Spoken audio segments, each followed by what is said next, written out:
you've made the argument that this is going to be better for baseball. This is good for baseball having other owners, start writing checks to keep up.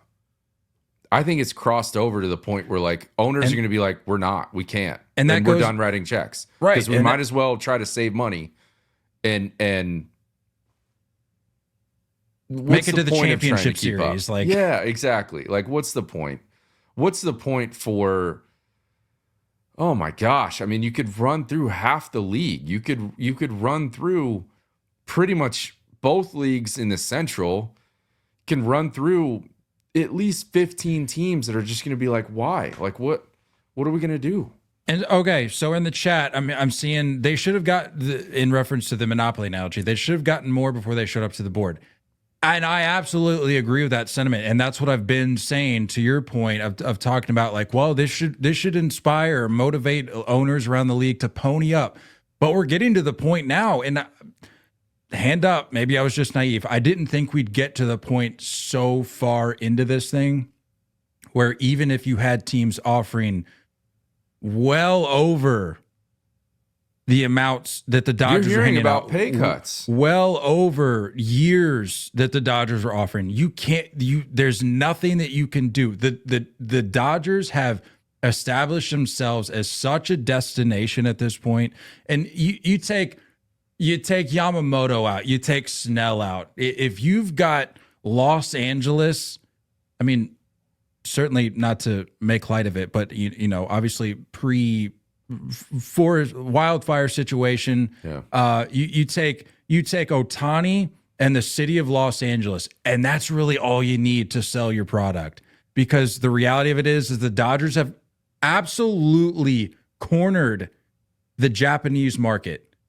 If there is a Japanese player worth anything, you are not getting him unless you're the Los Angeles Dodgers. Right. And I understand it. I understand why if you're a guy like Sasaki, why wouldn't you want to come play with Yamamoto and Ohtani? Again, I'm still sort of out on Sasaki at this point because I feel like he really could have shaken things up had he gone to San Diego and still had a great opportunity to succeed, a great opportunity to develop as a pitcher, I believe.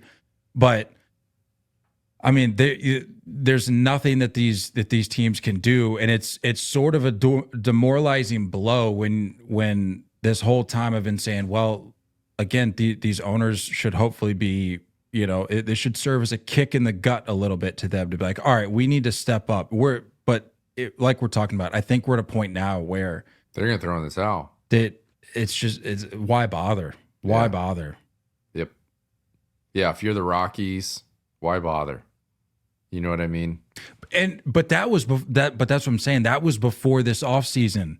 You're going, well, of course the Dodgers aren't really going to care. But now I'm hoping that this isn't coming across as like an overreaction, but we're dangerously close to getting to a point where even the teams that rival the Dodgers in terms of financial force and star power, I think even those teams are going to be like, it's the crap at the bottom, like the A's, the Rockies, the Marlins, like no offense to those teams.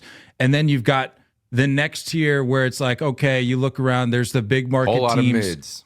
Yeah, the mids, and then you got the upper market teams, and then beyond that it's the Dodgers. And I think the tier below the Dodgers, like these big market teams, like the Yankees, teams like that, I genuinely think we're at a point where they're going to look around and go, not even we can keep up. And that's kind of a wild place to be at in a sport. Well, here's where I could say that it could be good for baseball in a way that if you're not in contention, if you're not even being considered to be able to sign some of these names, turn all your money and focus on scouting and development. Develop. We've seen this new age baseball that's created laziness and a lack of fundamentals. We watched it with my team in the World Series where, you're seeing professional level players at the grandest stage struggle with fundamental stuff because maybe it's not being taught in their organization at the younger levels. So Focus on that, develop your young core. And that, I think that's the only way, is that, you're going to have a young, controllable team that is just really good at baseball. That's the only thing you can do, because if you're an organization that doesn't have that market to be able to spend on free agents, that's what you have to do. That's what you got to, and you got to hold on to them. You can't trade them. So we can talk about all the names that have become, at that time in Oakland Athletic. But if they hang on to them, and a Matt Olson and a Matt Chapman, or those types of guys are still Athletics, it's a different thing. It's a different conversation. So develop your guys and do something with that youth. Let them come up. Let them play. Get younger. Get more athletic, but be good at everything that you can be at. That's the only way that I can think of competing, because if otherwise, you can't focus on trying to spend what they spend, because you're not going to be able to.